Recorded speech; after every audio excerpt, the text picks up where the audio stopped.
Miss GoElectric here. Today is Sunday, June 2nd, 2024, and this is The Current, weekly EV news.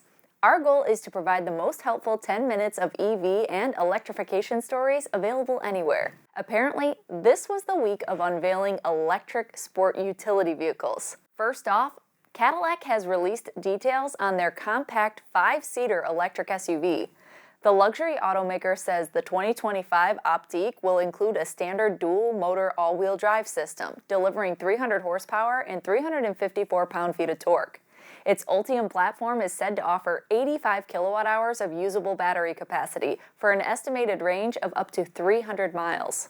The Optiq will be equipped with a CCS-compatible charging port, supporting DC fast charging rates up to 150 kilowatts and AC charging rates of 11.5 kilowatts standard or an optional 19.2 kilowatts. The new model is smaller than the Lyriq. Its dimensions resemble its sibling, the Chevrolet Equinox EV, which is slated to be manufactured in the same facility in Ramos Arizpe. The Optiq is 190 inches in length, 84 inches in width, and 65 inches in height, with a wheelbase of 116 inches and a ground clearance of 6 inches. It offers 26 cubic feet of space with the seats up and 57 cubic feet when the seats are folded down. Standard features include Super Cruise, Google built-in infotainment, heated front seats, a 5G hotspot, 19-speaker sound system, and one-pedal regenerative braking. Optional features include a head-up display and ventilated and massaging seats. The towing capacity is 1,500 pounds, which means there's a hitch receiver, very handy for hauling e-bikes. Cadillac says the Optiq will be available later this year with a starting price of $54,000. Is this an SUV you'd consider? Let me know in the comments. Jeep has revealed details and specifications of an upcoming 5-seater electric SUV too. The Wagoneer S is based on Stellantis' STLA large platform, shared by the Dodge Charger Daytona EV, Jeep Recon, and as-yet unannounced models from Chrysler, Maserati, and Alfa Romeo. The Wagoneer S will have a 400-volt architecture with a 100 kilowatt-hour battery pack that Jeep says is expected to achieve over 300 miles of range on a charge. It will be equipped with a CCS connector and will be able to charge from 10 to 80% in 23 minutes on a DC fast charger. Its four-wheel drive powertrain with permanent magnet motors is standard, with a front axle disconnect for more efficient driving at cruising speeds. Jeep claims it will deliver 600 horsepower and 617 pound-feet of torque for a 0 to 60 mile per hour time of 3.4 seconds. The Wagoneer S boasts a 0.29 CD, the slipperiest of any Jeep model to date. It is smaller than the Grand Cherokee with dimensions of 192.4 inches long, 74.8 inches wide, and 64.8 inches tall. The cargo area will have 30.6 cubic feet of space behind the rear seats and 61 with them folded down. Standard features include Jeep's Select Terrain Traction Management System with 5 drive modes, heated and ventilated front and rear seats with front massaging feature, 19-speaker Macintosh audio system, Uconnect 5 over-the-air update-compatible infotainment system with 45 inches of screen space in the cockpit, including an interactive passenger display, dual-pane panoramic sunroof, Level 2 semi-autonomous advanced driver assistant technology, surround view camera, and head-up display.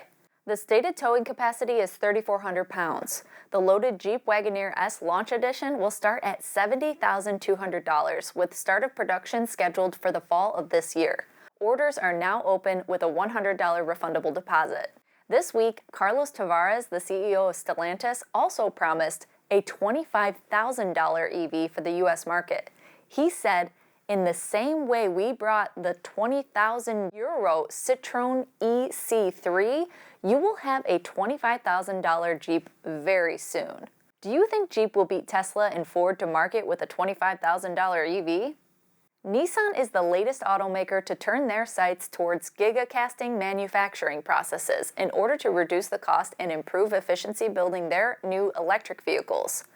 Gigacasting or megapressing is a process in which molten metal is poured into a mold to form a single structure instead of welding together over 100 parts for a single assembly.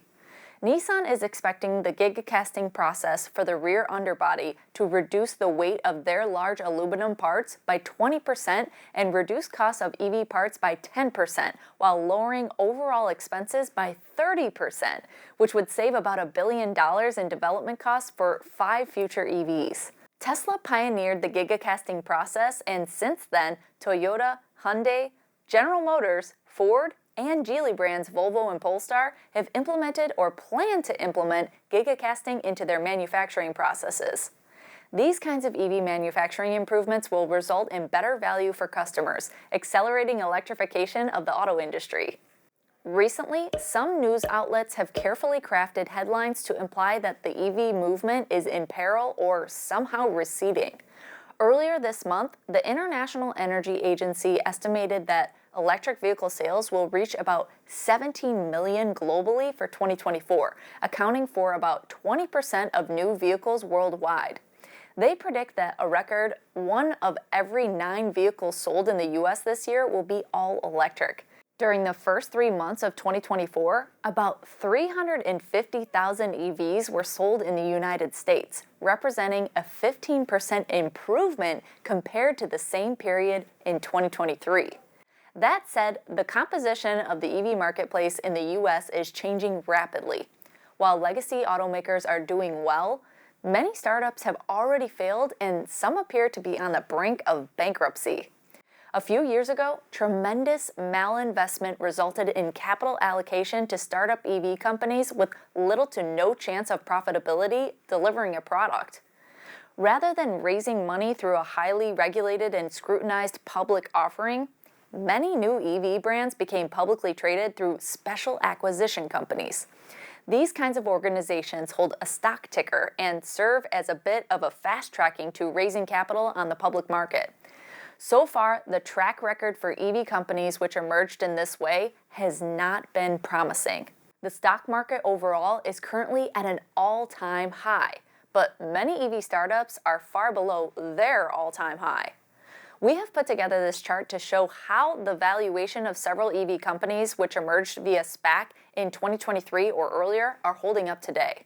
Investors might not have appropriately considered the value of the intellectual or physical property of these brands. Fisker and Polestar, for example, do not own their own factories or employ the factory workers.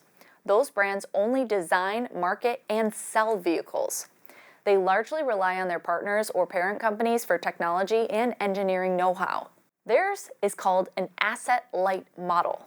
By contrast, brands like VinFast and Lucid build their vehicles, which requires exponentially more capital. There are strengths and weaknesses to both approaches. On Friday, Polestar CEO Thomas Ingenlath reiterated previous talking points in a video on social media, assuring investors that accounting inconsistencies should be cleared up before the SEC's deadline. The threat of delisting has weighed heavily on that stock. VinFast was named one of Time magazine's most influential companies this week, but progress on their first U.S. plant in North Carolina appears to have stalled as reported by several outlets. Sales figures and critical reception have not been encouraging so far. Fisker laid off another 5% of its workforce over the last few days. Canoo has canceled plans to manufacture in Arkansas and officially announced that they do not expect profitability for the foreseeable future. When American investors rushed to fund the next Tesla killer, many were insufficiently informed. There appears to be a correlation between companies listed via SPAC and unjustifiable market capitalization. Malinvestment certainly does not benefit electrification, but it does work its way out of the system eventually. 5 years ago in China, there were some 500 automakers. Today, there are about 100. It is healthy to see a purging of underperformers. Who do you think the winners and losers will be for the U.S. market in 3 or 4 years? Ford announced they'll be running their latest EV demonstrator in the Pikes Peak International Hill Climb this year in June. The Ford F-150 Lightning SuperTruck's aerodynamic features have been developed to reach 6,000 pounds of downforce at 150 miles per hour. Pike Peak's record holder Romain Dumas will pilot yet another unconventional Ford vehicle to race to the clouds. Last year, we traveled to Colorado to produce an educational video about the record-breaking efforts of the Ford Performance Team's Supervan 4.2. The piece goes into some detail about the history of the race and the role EVs have played to date. I'll add a link to it in the video description. In a related note, we published a fun new video featuring the 2024 Ford Mustang Mach E updates, including a wonderfully muddy day with the brand new Rally Edition at Dirtfish Rally School. I'll also link that down there as well. On Friday, I spoke on a panel at the Electrify Expo Industry Day in Long Beach, California. The topic was, is Tesla's charging network the answer to the country's infrastructure problem? And it was a joy to meet several viewers at the event. If you're in the Long Beach, California area and are interested in attending, I'll include a discount link for 25% off tickets in the video description. Electrify Expo is touring through many cities across the country, and the link will include a full schedule as well. Well, that's all for this week's edition of The Current. We want to thank you for watching our first 13 episodes.